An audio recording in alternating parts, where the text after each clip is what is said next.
የኢትዮጵያ ሚዲያ ባለውለታና የኢቢኤስ ፈርቀዳጁ አባት አቶ አማን ፍስሐ ጽዮን ከዚህ ዓለም በሞት መለየታቸውን ተከትሎ የኢትዮጵያ ጠቅላይ ሚኒስትር አብይ አህመድን ጨምሮ ብዙዎች ሀዘናቸውን እየገለጹ ይገኛሉ።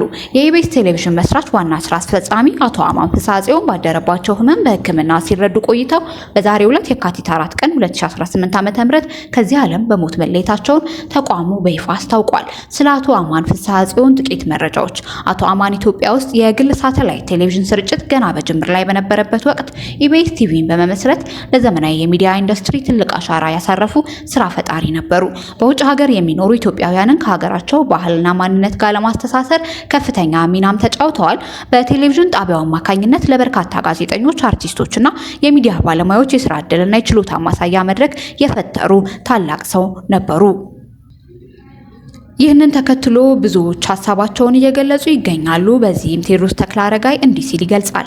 በታላቅ ክብርና ሀዘን የሚታወስ የአቶ አማን ፍስሐ ጽዮን የህይወት ጉዞ። አማን ባለውለታዬ ነበረ፣ አረፈ ሲል ገልጿል። የብዙዎች ተስፋ፣ የችግረኞች ደራሽ፣ በሚዲያ ጥበባቸው የሰውነት ዋጋን ያስመሰከሩ ባለውለታ። የኢትዮጵያ ሚዲያ ታሪክ ሲነሳ ስማቸው ከፊት መስመር የሚጠቀሰው ታላቁ ባለራዕይ አቶ አማን ፍስሐ ጽዮን ከዚህ ዓለም በሞት መለየታቸውን ተከትሎ መላው የኢትዮጵያ ብሮድካስት ኢንዱስትሪና ወዳጅ ዘመዶች ቻቸው በጥልቅ ሀዘን ላይ ይገኛሉ። አቶ አማን ለኢትዮጵያ ሚዲያ የእድገት ያበረከቱት አስተዋጽኦ ከግል ስኬት ባለፈ ሀገራዊ ፋይዳ ያለው ነበር። የኢቢኤስ መስራች መሪ አቶ አማን እንደ አውሮፓውያን አቆጣጠር በ2008 ኢቢኤስ ቲቪን ሲመሰርቱ ዋነኛ ዓላማቸው በውጭ ሀገር የሚኖረው ኢትዮጵያዊ ዲያስፖራ ከሀገሩ ባህል፣ ቋንቋ፣ ወቅታዊ ሁኔታ ጋር በቅርብ እንዲገናኝ ማድረግ ነበር። ዛሬ ኢቢኤስ በዓለም ዙሪያ በሚሊዮኖች የሚቆጠሩ ተመልካቾች ያሉት ለጥበብና ለባህል ትልቅ ስፍራ የሚሰጥ ግዙፍ ተቋም ሆኗል። አቶ አማን የኢቢኤስ መሪ ብቻ ሳይሆኑ ለመላው የኢትዮጵያን ቴሌቪዥን ጣቢያዎች መብትና እድገት የቆሙ ታላቅ ሰው ነበሩ። የኢትዮጵያ ብሮድካስተሮች ማህበር ኤኢቢ መስራትና ሰብሳቢ የግል ቴሌቪዥን ጣቢያዎች ተደራሽ መብታቸውን እንዲያስከብሩና በጋራ እንዲያድጉ ትልቅ ስራ ሰርተዋል። የኢትዮጵያ ጠንሳሽ የኢትዮጵያ ቻናሎች የሌሎች ሳተላይት ወጥተው በራሳቸው ሳተላይት ምህዋር እንዲሰበሰቡ በማድረግ የውጭ ምንዛሬ ለሀገር እንዲድን ጥራት ያለው ስርጭት ለህዝብ እንዲደርስ አድርገዋል። በአሜሪካ የኢትዮጵያ ንግድ ምክር ቤት እውቅና የሰጣቸው አቶ አማን የሚዲያ ስራን ከንግድ ስኬት ጋር በማጣመር በመቶዎች ለሚቆጠሩ ወጣቶች የስራ ዕድል ፈጥረዋል። በተለይ የዘመናዊ የቶክ ሾው እና የመዝናኛ ፕሮግራም በኢትዮጵያ እንዲለመዱ መንገድ የቀደዱ ቀዳሚ ሰው ናቸው። ከሚዲያ ስራቸው ባሻገር አቶ አማን ለብዙ አቅመ ደካማ ኢትዮጵያውያን የደረሱ፣ በችግር ውስጥ ያሉትን የረዱና ለሰው አዛኝ የነበሩ ደግ ሰው ነበሩ። በዝግጅቶቻቸውም ሆነ በግል ህይወታቸው የብዙዎችን ህይወት በበጎ ተጽዕኖ ቀይረዋል። የአቶ አማን ህልፈት ለአንድ ተቋም ብቻ ሳይሆን ለሀገርም ትልቅ ኪሳራ ነው። ሆኖም ግን የፈጠሩት ተቋም፣ የሰሩት በጎ ስራና ያሳዩት የጽናት መንገድ ለብዙዎች አርአያ ሆኖ ይኖራል። በድጋሚ ለቤተሰቦቻቸው፣ ለቅርብ ወዳጆቻቸውና ለመላው ኢቢኤስ ሰራተኞች መጽናናትን እንመኛለን። ታዲያ ቴዎድሮስ ተክለአረጋይ በጽሁፉ አማን ባለውለታ የነበረ አረፈ ሲል ገልጿል። ኢቢኤስ ቴሌቪዥን ለመመስረትና በራሱ ቀለም መሪ ሆኖ እንዲቆም ለማድረግ እውቀቱን፣ ጊዜውን፣ ሁሉ ነገሩን ሰጥቷል።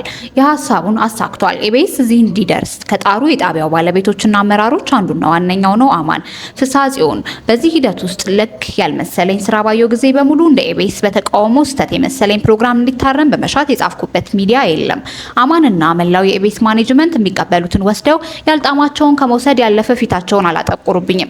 መጽሐፍቶቼን፣ ቲያትሮቼን የኢቢኤስ ቴሌቪዥንን ያህል ያስተዋወቀልኝ እኔም ቃለ መጠይቅ የሰጠውበት ጣቢያ የለም። ምን ሆኛለሁ መጽሐፍ ሲወጣ በቀጥታ ለአማን ነፃ የማስታወቂያ ትብብር እንዲያደርግልኝ ጠየቅኩት። እንደውም ትዝ ይለኛል አማን እንደዚህ ተብሎ ይጠየቅ አላውቅም።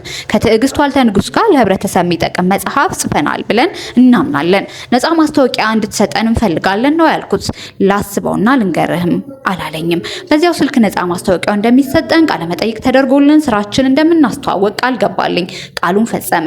300 ሺህ ብር የሚያወጣ ማስታወቂያ ሰጠኝ። ለኔ የአማን መልካምነት ማስታወቂያ በመስጠቱ አይደለም የሚገለጸው፣ ቅርም አለመሰኘቱ፣ እንደ ስራው ነቃፊ አለመውሰዱ፣ አለማይን መረዳቱ። ይህ ለኔ የውለታ ያህል ነው። መተቸት፣ መቀበል መልካምነት ይፈልጋል። ኢቢኤስ ቴሌቪዥን ሊያነጋግረን ቢችል እንኳ የግልና የመንግስት ቴሌቪዥን ጣቢያዎች ሁሉ የሚኮርጁት ሊሆኑት የሚመኙት ጣቢያ ሆኗል። የዚህ የዋና ስራ አስፈጻሚ አማን ፍስሐ ጽዮን ነው። ዛሬ ይህ ሰው አርፏል። አማን ነፍስህ በሰላም ትረፍ ሲል ጽሑፉን ያሳርጋል።